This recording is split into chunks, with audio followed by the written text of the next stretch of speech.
Hello, everyone. Welcome to Critical Connections, where we analyze social, political, and religious trends related to Muslims here in the US and around the world. Today, we're going to talk about the Chinese government's ongoing persecution of its Uyghur population. Uyghurs are Turkic Muslims who are Turkic-speaking Muslims who are concentrated in China's northwest province of Xinjiang.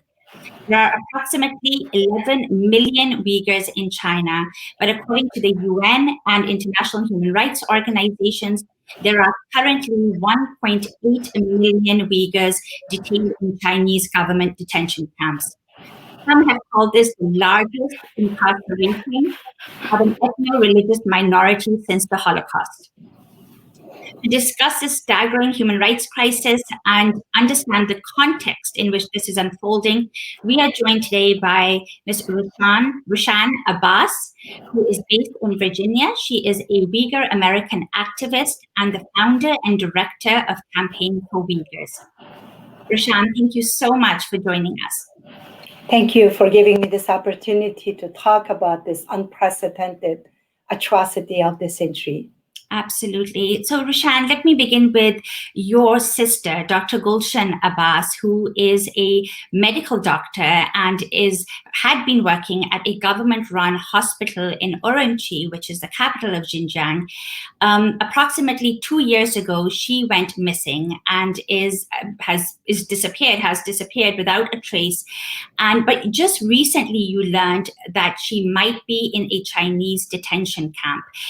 Could you tell us a little bit more about why you think your sister is being detained, and have you had any news about how she's being treated over there? She was retired, actually. She worked at the state-owned hospital, and then she was retired in an early age for medical reasons. I spoke at the Hudson Institute after the deterioration of the situation in East Turkestan. I talked about the conditions of the camps and the fate of my in-laws in September 5th, 2018. Mm-hmm. 6 days after that speech, my sister and my aunt both got abducted on the same day. They both disappeared on the same day, 6 days after my speech. I was here in America. I was practicing my freedom of speech, freedom of expression as an American citizen. Yet my sister became the victim. My aunt was being released a few months later, but since September 2018, there's absolutely no information on my sister's whereabouts. About a month ago, in early June, Radio Free Asia confirmed that she was detained, and that's all I know. She's not being charged in any crimes.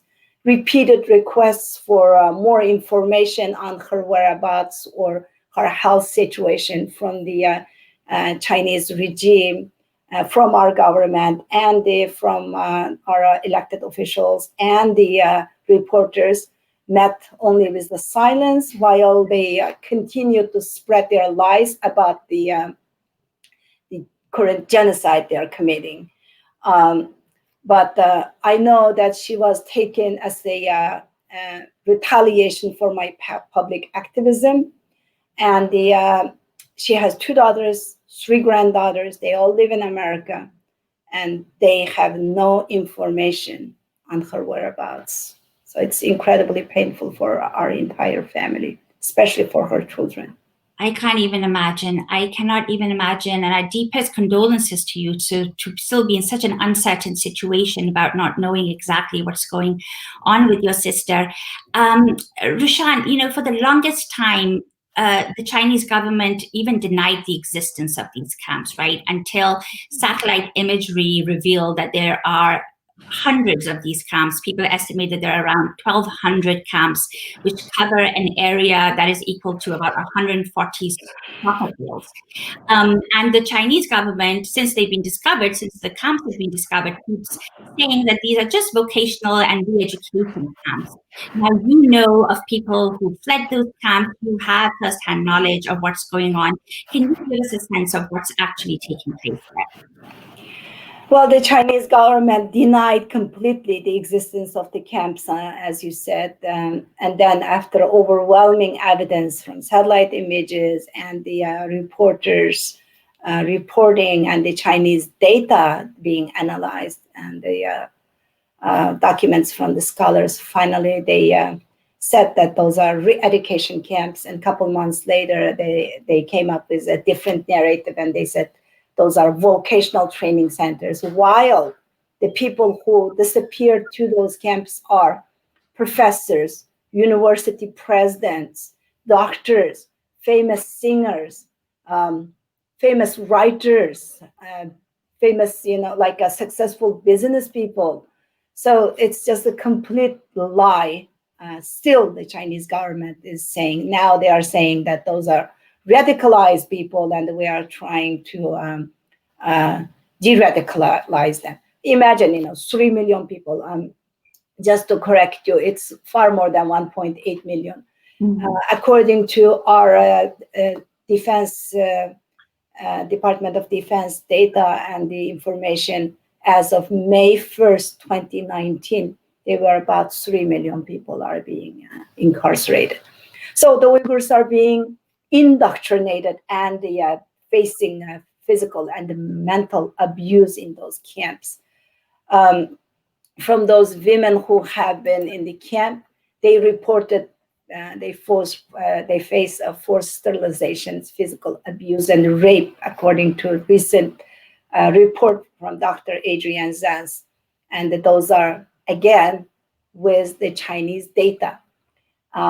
And that they are also given strange medications that they forced to take, and they are making them mentally unclear.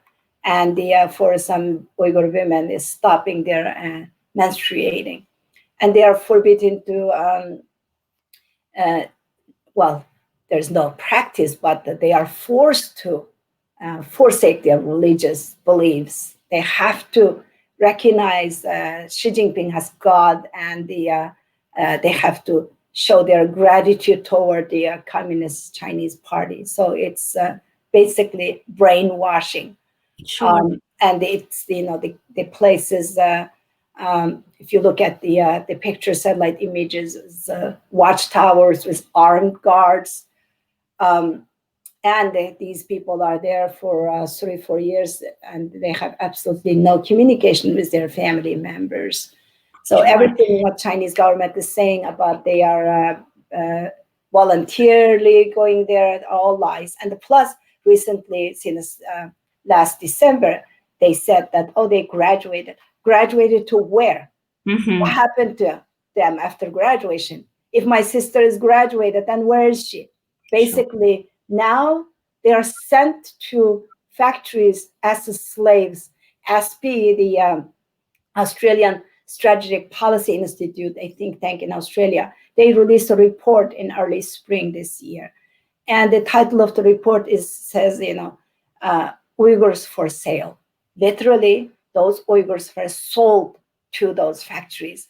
And many famous brands, the 83 world famous brand companies are using Uyghurs as the slave laborers in their supply chains.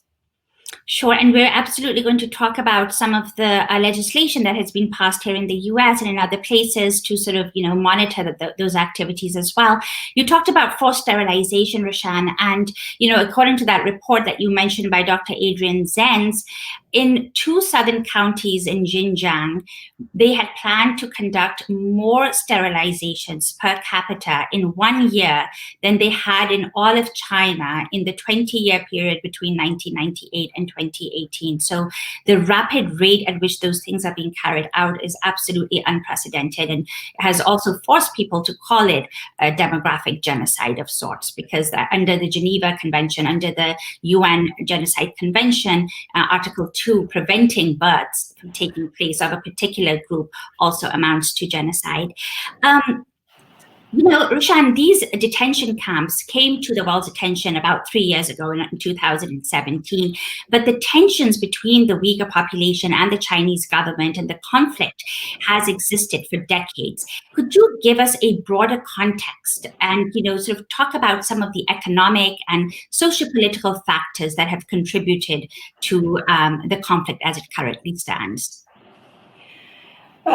Just to add to your comment earlier, you are absolutely right. There is no need to water down the word genocide.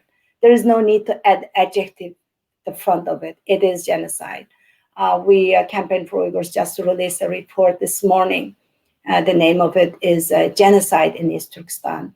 And our report shows all the evidence of the Geneva Convention's description under the Geneva Convention's crimes of genocide. There's 5 acts, 5 elements. If one is happening, you can call it genocide. Right now, all 5 acts are happening to our homeland. So our homeland is an occupied nation. We call it East Turkestan because we established the independent country twice before. One, the most recent ones are one in 1933. Second one is 1944. And since the Chinese occupation in 1949, the Chinese government has been trying relentlessly to assimilate the Uyghur people. And the conducting genocide started long before. When you constantly punish, arrest, or execute the intellectuals from certain group, certain ethnic group, and they constantly waging some sort of war against them. Like during the 50s, it was cleaning up the nationalists movement. So anybody who the Chinese communist regime views as nationalists, they were facing execution or punishment or persecution and harsh sentencing to jails. And then during the 60s, it was Great Cultural Revolution. During the Great Cultural Revolution, again, the Uyghurs were subject to punishment as counter-revolutionaries. During the 80s, while I was going to high school and the university, that was one point, about 10 years or so, that China loosened up a little bit. You know why? Because that's when China established democratic relationship with United States in 1979, and until like early 90s, China got the most favored nation status and set itself up with the hope of the Western democratic countries wanted to see. We believe that our country, United States, and the other countries believe that if China starts to open up a little bit, then they can become more democratic country, but that didn't happen. Just as the Chinese regime has done with Tibetans, Mongolians, and now look at Hong Kong, what's happening in Hong Kong. They have, they actually occupied and the decades of stealing the land and the possessions, and now they are eradicating our ethnic identity. They brag about China's 55 minority, so-called minority groups, but we were not minorities when our homeland was being occupied in 1949 by Beijing regime. The Uyghurs were almost treated as the children of the lesser god, basically, since the occupation. In our own homeland, they are treating us as secondary citizens. And now slowly moving the Han Chinese settlers to take our homes, and they have approvable treatments for jobs. They kept labeling those the Uyghurs. They transferred as slaves to China proper as in the name of unemployment. Well, if East Turkestan has an unemployment issue for the Uyghurs and you have to take those Uyghur youths to China proper, why are you moving thousands and millions of Han Chinese to East Turkestan and give them jobs and housing and the land and the money? So basically, after 9/11, between the Han Chinese, who now make up 40% of Xinjiang, or East Turkestan, as you put it, when initially was, I think the population of the Han Chinese there was about 6%, and then over the decades, because of incentivizations by the government, then they moved, and sort of increasingly there were tensions between the two communities. Yep, that's true. So what's happening right now, the actual genocide that is happening last 3-4 years, this is nothing new.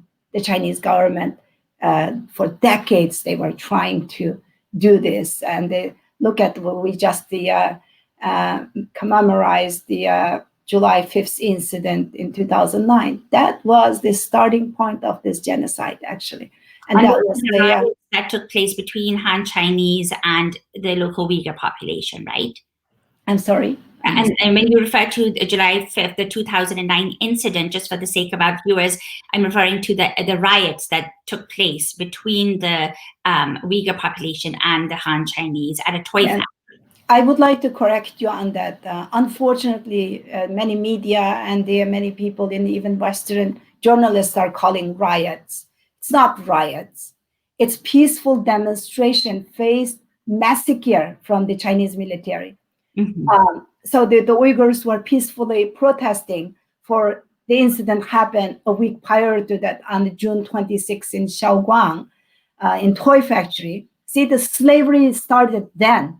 Mm-hmm. 2009, they were Uyghur youths taken from their homeland, put in the factory, toy factory actually, in Shaoguang, and they were working there. And just from some rumors, nobody really knows what happened. The Uyghur youth, the Uyghur workers there faced mob attack. The Chinese people moved in with hundreds, like 300-400 people came in, attacked 20-some, the Uyghur youth there, smashed them like killing the flies. They were killed brutally. And the video clips and pictures are all over the internet. So the youth in Urumqi, they went on the streets to protest the Chinese government, to investigate and punish the perpetrators over there. Mm-hmm.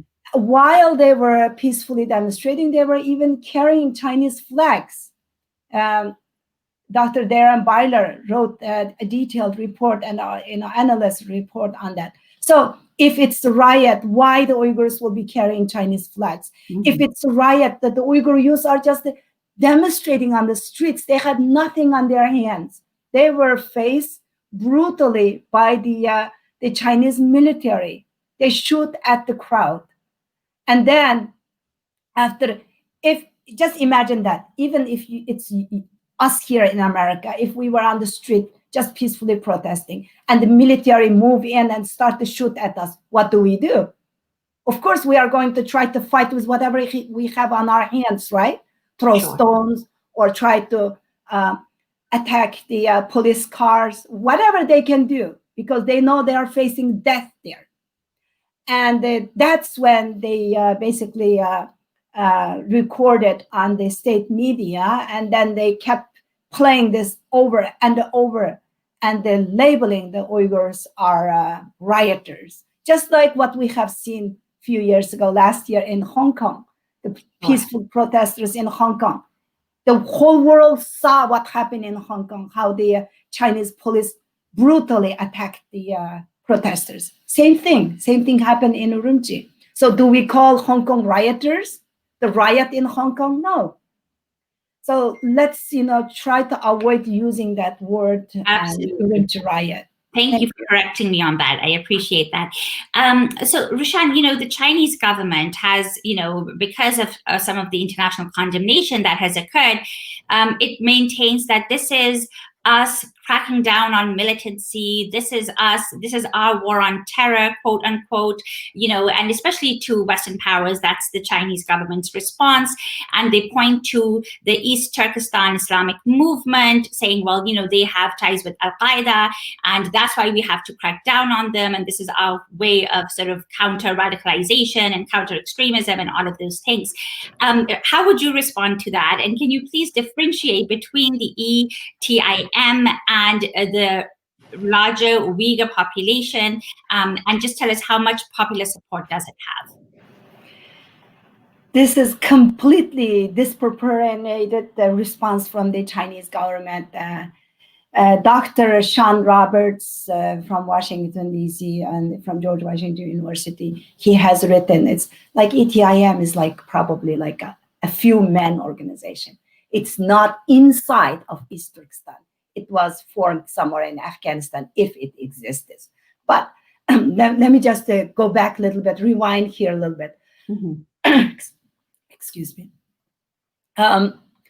Right before the 9/11 tragedy in the United States, even that summer, just a couple months before the September 11th tragedy, the Chinese government was producing propaganda videos, inviting the Western companies to come and invest in East Turkestan, saying that this is the most peaceful, beautiful place with friendly people, come and invest. And then 2 months later, when 9/11 happened, they realized here's the ample opportunity. These people are Muslim. Then we can just use this opportunity to just get rid of the Uyghurs and let's just claim to be the victims of the war on terrorism. And that's what they did. And the ETIM is actually fabricated by the Chinese government. And just to crack down on the Uyghurs, the Chinese government requested United States State Department to list ETIM as a terrorist organization when the US was getting ready to take a military action against Iraq. And there is a documentary actually on that. There is like, I'm not just talking about this, there is like reports on that.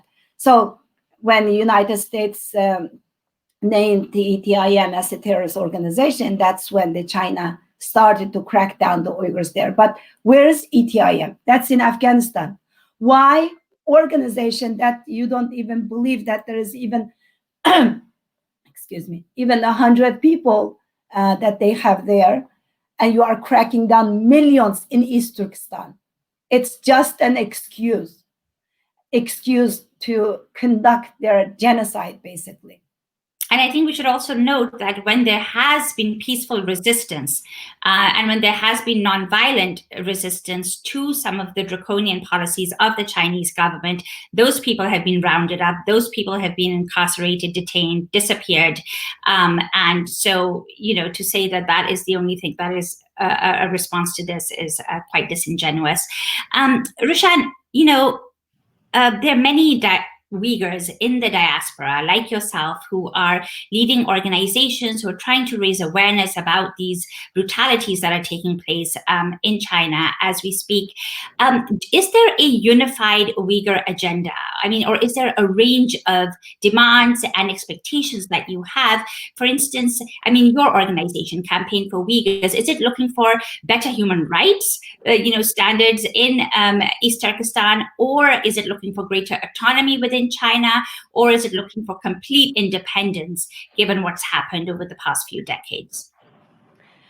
Well, our organization, let me just address that first. The Campaign for Uyghurs is established in the end of 2017 to raise awareness about this current atrocity and work with grassroots organizations and raise awareness and educate and activate more people to be a voice for those poor, voiceless, defenseless people in the East Turkestan. But when you look at it, if there is no justice, there is no peace. As the Chinese officials stated recently in the Frontline documentary, when the reporter asks, well, if you do all those policies, isn't it violating their rights? And the Chinese officials said, they don't have any rights. So there is no question of violating when they don't have any human rights. So this is how the Chinese regime views the Uyghur people. Not only that, now that China is conducting genocide against our people. And most of these people in the camps today, in the concentration camps, prisoners that they are working right now as slaves, previously, they all worked peacefully with the Communist Party. And they all basically owned the government jobs, and now they're all in the camps as enemy of the state. So what justifications can China possibly have for denying them their basic living rights and put these people by the millions in the concentration camps and conducting modern-day slavery against all Uyghurs? So East Turkestan, as I mentioned, was an independent state twice before the communist China's occupation. So there are, the Chinese government trying to label us, and that they are, rumors saying that, oh, they are separatists. And I have been called as a separatist recently, actually. But my response to that is we are not trying to separate a land from China. We are not trying to take some part of China and separate that from China. East Turkestan is already established independent country twice before China occupied. So whatever the Uyghurs are doing today, the Uyghur organizations, we are trying to restore that independence for the East Turkestan. And so you are looking for an independent country, not greater autonomy within China, or is it? We already have the autonomy. It is on the name for past 70 years, since past 60 some years, since 1955. It is Xinjiang Uyghur Autonomous Region in the name. So that's supposed to be the greater autonomy. And look what happened. Are people facing genocide under that autonomy? So what's left? Thank you. Thank you, Rushan. Rushan, could you sort of evaluate the global community's response to what's been happening with the Uyghurs over the past few decades, but especially over the past few years? And in particular, could you talk about how Muslim majority countries have responded to the human rights crisis that is unfolding over there?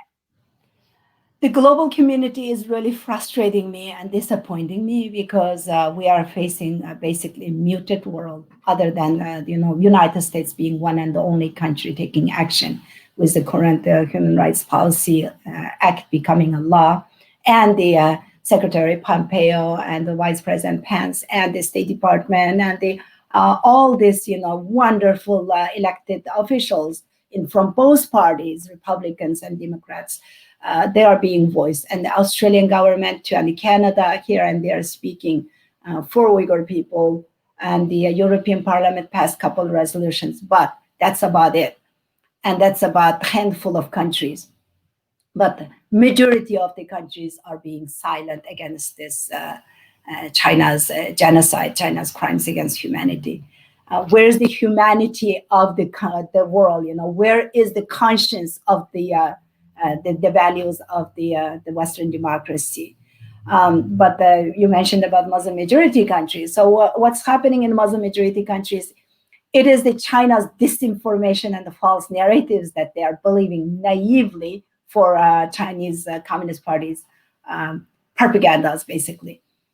For some, it is the Chinese blood money for some countries. As you mentioned yourself, the Chinese government is labeling the Uyghurs as ETIM or terrorists or radicalized people, or they are claiming as, we are training them, we are teaching them job skills so they can become they can get some jobs somewhere. Well, my sister, she speaks fluent Chinese. My sister was a retired medical doctor. And just like my sister, the 3 million people in the concentration camps, they are educated, most of them are. If they are not educated, then they are farmers. They are making living by farming. And they are business people that they have businesses. They are peddlers that they can sell whatever they make and they can make a living. They are not homeless on the streets. They all had the homes and the lives and the families. They have names. They are fathers. They are mothers, and they are brothers and sisters. They are sons and the daughters. So it's incredibly disappointing that for the Uyghur people, the world community is facing like this, inactive. So it's time to move on, time to take action for especially the Muslim brothers and sisters. We really hope that when they actually realize what's happening to Uyghur people and China's waging war on Islam, they will stand with us, and we believe in that. And you said that they, being, well, I would say deliberately naive about this in terms of sort of turning a blind eye to exactly what's going on. What would you say to the OIC, the Organization for Islamic Conference? Like, what would you call on them to sort of, maybe set up a commission that could go and investigate, or at least have a fact-finding mission put in place? Because none of that has been forthcoming from any of these Muslim majority countries. Has there been any country within the Muslim world that has actually come out to support the Uyghurs? Well, China is taking much, advanced steps on that. They are being very smart. They are not worried about the Western democratic countries for their criticism, but they worry for our Muslim brothers and sisters. So they actually invested a lot earlier to, with their disinformation and false narrative, to brainwash them. And they also they took mission finding trips with reporters from the Muslim majority countries, and they showing them the staged up, showcased the camps. The girls are, happily, dressed up and the makeups and singing and dancing, and all these youths are singing and dancing, and everybody is praising how great they are, so happy in their this and that. This just reminds you of the World War II. The history is repeating itself. The Holocaust, when fact-finding missions happen, and we have those video clips. The Jewish people are playing soccer, and they are singing, and they dressed up nicely, acting like they're happy. Well, that's what's happening. But very smartly, one Muslim journalist, Olsi from Albania, when he went to East Turkestan last year, under the sponsorship of the Chinese government, he broke it, actually. He was smart enough to know what's happening. And he's being very vocal. If you just Google his name, Olsi, he has been writing, and he has been trying to educate the Muslims about what actually is happening, how China is actually waging a war on Islam. So please be educated. Do not trust China. Look at COVID-19. Look at the coronavirus right now. Because China manipulated the World Health Organization. And because of China's disinformation and punishing the whistleblowers, lying to the world about this deadly virus from Wuhan, now it became a global pandemic. Everybody's paying the price. How many people died in the United States right now because of this? How many people died in the world? So just look at the Uyghur people today, and imagine if you don't act to stop this today, that's the future of the world that you will be facing. The Uyghurs today will be the future of the world. So please wake up. Please don't buy China's disinformation. Please don't sell your conscience to Chinese blood money. Absolutely. Rushan, the US Congress recently passed the Uyghurs Human Rights Act of 2020. It was done in a very bipartisan fashion. And in June, President Trump signed that into law. And that imposes sanctions on certain officials who have been implicated in this, who have been oppressing Uyghurs. But it also requires US businesses that are operating in Xinjiang, in East Turkestan, to ensure that they do not advance human rights violations there. So what are some other things that you would like to see Americans be more engaged with? Is there other legislation that we should be aware about? And also for non-Americans who will watch this later on, what would you say to them, and how can they be of support to the Uyghur community? The Americans should know that while these are just the good first steps taken by our government, much more is needed. There is a, oops, sorry, did I close it? No, you're fine. Oh, okay, I lost the screen here, sorry. Just because of the slave labor and what's happening today with forced labor, there's another not human rights, I'm sorry. After the Human Rights Policy Act, there's another law being introduced, a bill being introduced, is Uyghur Forced Labor Prevention Act, introduced by Congressman McGovern and the Senator Rubio. So please call your representatives to sign and they sponsor that bill.